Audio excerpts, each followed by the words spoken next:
In 1901, sponge divers sheltering from a storm found a shipwreck off a tiny Greek island called Antikythera, and inside it, something impossible. A corroded lump of bronze, barely the size of a shoebox, sat ignored in a museum drawer for decades before anyone looked closely. Inside were 35 gears, cut so precisely that nothing this advanced would appear again for over 1,000 years. But let's back up. First, Kondos and his crew haul up an entire shipwreck's worth of ancient bronze and marble statues. Buried among all that dazzling art is one small, unremarkable lump of corroded bronze that nobody pays attention to. Everything gets shipped off to the National Archaeological Museum in Athens in 1901. Conservators spend months restoring the beautiful statues, the real stars of the shipwreck, at least at first. That little bronze lump just sits there in a storage drawer, completely forgotten, for the better part of a year. Then in May of 1902, archaeologist Valerios Stias finally takes a proper look at it. And he notices something strange embedded in the corrosion, something that looks suspiciously like a gear. The island of Rhodes was home to some of the greatest astronomers in the ancient world. This is where the story gets really interesting. One of them, Hipparchus, had already worked out the moon's strange, irregular orbit around the Earth. Whoever built this device used that same kind of math, translated into spinning bronze gears. The front of the mechanism got a dial showing the zodiac alongside the Egyptian calendar. Around the back, one dial tracked the metonic cycle, 19 years of the moon's phases in one spiral. Another dial could predict solar and lunar eclipses decades before they actually happened. A tiny ball, painted half black and half silver, spun to show the moon's exact phase. The whole thing fit inside a wooden box, roughly the size of a shoebox. Every surface was covered in tiny Greek inscriptions, basically an instruction manual carved in bronze. Eventually, this remarkable object gets packed up for a voyage, likely bound for Rome. The ship's hold gets loaded with statues, coins, and this one strange mechanical device. Around 60 BCE, the ship sets sail across the Mediterranean. A storm catches it near a tiny island, and it sinks, mechanism and all, for the next 2,000 years.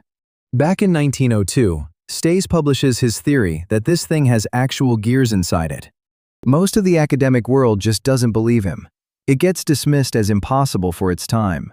For decades, the mechanism basically sits in a museum case, misunderstood and mostly ignored. Then, in the 1950s, a science historian named Derek de Sola Price becomes completely obsessed with it.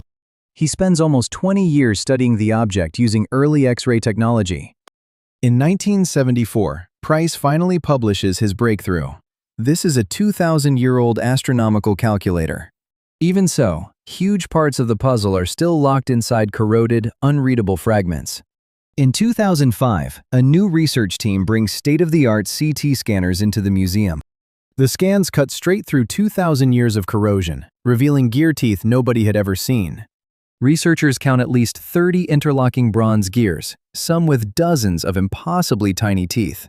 Then they find something genuinely stunning. A differential gear system, a mechanism thought to be invented 1,500 years later. The hidden inscriptions reveal even more, including a dial tracking the 4-year cycle of Greece's biggest athletic games. That's right, this thing was also an ancient Olympics countdown clock. Every new scan just makes this object more impossible and more brilliant. Put it all together, and this one object rewrites what we thought ancient people were capable of. Nothing this mechanically complex shows up again in the historical record for over 1,000 years. Not until medieval European clockmakers in the 12 and 1300s does anything come close. Which suggests an entire tradition of Greek mechanical engineering that's almost completely been lost to us. Historians now wonder how many similar devices once existed, quietly lost to time and shipwrecks. Only one has ever survived, purely by chance, in a wreck off a small forgotten island. That mechanism sits today in the National Archaeological Museum in Athens, still being actively studied. New scans and small discoveries keep coming, even decades after Price's first breakthrough. It's one of archaeology's best reminders that the past is stranger and smarter than we give it credit for. And somewhere on my shelf, right next to a few other impossible things, this one has earned its place.